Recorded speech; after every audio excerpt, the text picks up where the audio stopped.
നമസ്കാരം. Raf talk ഫുട്ബോളിലേക്ക് അവർക്കും സ്വാഗതം. യുവേഫ ചാമ്പ്യൻസ് ലീഗിന്റെ സെമി ഫൈനൽ ആദ്യ പാദത്തിൽ നിന്ന് മ്യൂണിക്കിൽ വെച്ച് റയൽ മാഡ്രിഡും ബയേൺ മ്യൂണിക്കും തമ്മിൽ ഏറ്റുമുട്ടുമ്പോൾ തീപ്പൊരി പ്രകടനങ്ങൾ തന്നെയാണ് ആരാധകർ പ്രതീക്ഷിക്കുന്നത്. രണ്ട് വമ്പന്മാർ തമ്മിൽ ഏറ്റുമുട്ടുമ്പോൾ പഴയകാല കഥകളും ഓർമ്മകളും ഒക്കെ ആരാധകരുടെ മനസ്സിലേക്ക് എത്തുക എന്നുള്ളത് സ്വാഭാവികമാണ്. യുവേഫ തന്നെ ഒഫീഷ്യൽ വെബ്സൈറ്റിൽ ഈ രണ്ട് ടീമുകളുടെയും ഹെഡ് ടു ഹെഡിൻ്റെ കണക്ക് പുറത്തുവിട്ടിട്ടുണ്ട്. അതിൽ റയൽ മാഡ്രിഡിൻ്റെ വിജയങ്ങളുടെ കണക്ക് നോക്കുക. അവർ 12 വിജയങ്ങൾ ബയേണിന് മേൽ നേടിയപ്പോൾ ബയേൺ 11 വിജയങ്ങളാണ് റയലിന് മേൽ നേടിയിട്ടുള്ളത്. 3 കളികൾ സമനിലയിൽ അവസാനിച്ചു. റയൽ 41 ഗോളുകൾ അടിച്ചപ്പോൾ തിരികെ ബയേൺ അടിച്ചത് 39 ഗോളുകൾ. രണ്ട് ടീമിൻ്റെയും ഓൾ ടൈം ടോപ്പ് സ്കോറർമാർ നോക്കിയാൽ ക്രിസ്ത്യാനോ 105 ഗോളുകളുമായിട്ട് റയലിൻ്റെ ഭാഗത്ത് നിൽക്കുമ്പോൾ മറുഭാഗത്ത് 69 ഗോളുകളുമായിട്ട് റോബർട്ട് ലെവൻഡോസ്കി നിൽക്കുന്നു. രണ്ടുപേരും ഇപ്പോൾ അവരവരുടെ ഈ പറയുന്ന ടീമുകളിൽ ഇല്ല. എന്നാൽ ചാമ്പ്യൻസ് ലീഗിലെ കിരീടങ്ങളുടെ കണക്കിലേക്കൊന്നു പോയാൽ 14 കിരീടങ്ങളുമായിട്ട് റയൽ മാഡ്രിഡ് ഒന്നാമത് നിൽക്കുമ്പോൾ 6 കിരീടങ്ങളാണ് ബയേൺ മ്യൂണിക്കിനുള്ളത്. ചുരുക്കത്തിൽ ചാമ്പ്യൻസ് ലീഗിൽ വലിയ ചരിത്രമുള്ള രണ്ട് ടീമുകൾ തമ്മിലാണ് പോരാടുന്നത്. ഇവരുടെ സമീപകാല പ്രകടനങ്ങൾ നോക്കുക.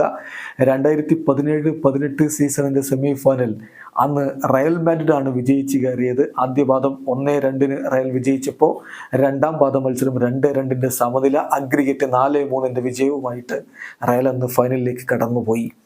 2016-17 അവർ ഏറ്റുമുട്ടിയത് ക്വാർട്ടർ ഫൈനലിലായിരുന്നു. അന്ന് ആദ്യ പാദം 1-2 റയൽ വിജയിച്ചപ്പോൾ രണ്ടാം പാദം 4-2 തകർപ്പൻ വിജയവും അവർ സ്വന്തമാക്കുകയുണ്ടായി. അങ്ങനെ വലിയ ഒരു മാർജിനിൽ തന്നെയാണ് ആ ഒരു മത്സരം റയൽ മാഡ്രിഡ് വിജയിച്ചിട്ടുണ്ടായിരുന്നത്. കിടിലൻ പ്രകടനങ്ങൾ അവരുടെ സൂപ്പർ താരങ്ങളുടെ ഭാഗത്തു നിന്ന് വരികയും ചെയ്തു. അന്നത്തെ മത്സരത്തിൽ ഹാട്രിക് ആണ് ക്രിസ്ത്യാനോ റൊണാൾഡോ എക്സ്ട്രാ ടൈമിൽ 2 ഗോളുകൾ അടക്കം നേടിയത് എന്ന കാര്യം കൂടി നോക്കുക.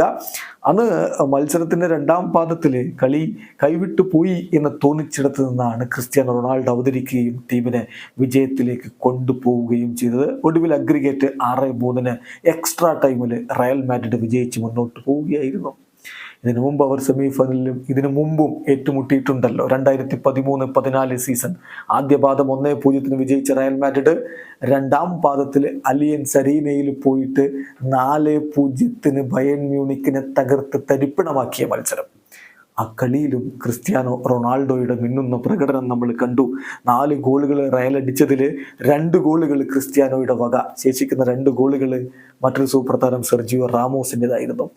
ഇനി അതിനു മുന്നോട്ട് പോകണമോ? മറ്റൊരു സെമി ഫൈനൽ മത്സരം കൂടി നമുക്ക് കാണാൻ പറ്റും. 2011-12 സീസണിൽ ആ സീസണിൽ 3-3 അഗ്രിഗേറ്റ് ആണ്. പക്ഷേ ബയേൺ അന്ന് പെനാൽറ്റിയിൽ വിജയിച്ച് കയറുകയായിരുന്നു.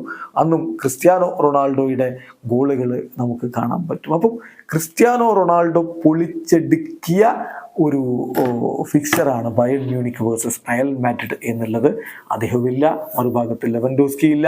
അങ്ങനെയൊക്കെ ആണെങ്കിലും ഇന്നും സൂപ്പർ താരങ്ങൾ കൊട്ടും കുറവില്ല രണ്ട് ഭാഗത്തും. ഹാരി കെയ്ൻ നയിക്കുന്ന ബയേൺ മ്യൂണിക്കിൻ്റെ മുന്നേറ്റ നിര, മറുഭാഗത്ത് വിനിയും റോഡ്രിഗോയും ബെല്ലിംഗാമും ഒക്കെ ചേർന്നുകൊണ്ട് ഭരിക്കുന്ന യുവത്വം തുളുമ്പുന്ന റയലിൻ്റെ മുന്നേറ്റ നിര. തീ പറക്കുന്ന പോരാട്ടം നമ്മൾ പ്രതീക്ഷിക്കുന്നു. ഇവിടെ അവസാനിക്കുന്ന ഫുട്ബോൾ ലോകത്തെ കൂടുതൽ വിശേഷങ്ങളുമായി റാഫ് ടോക്സ് എത്താം.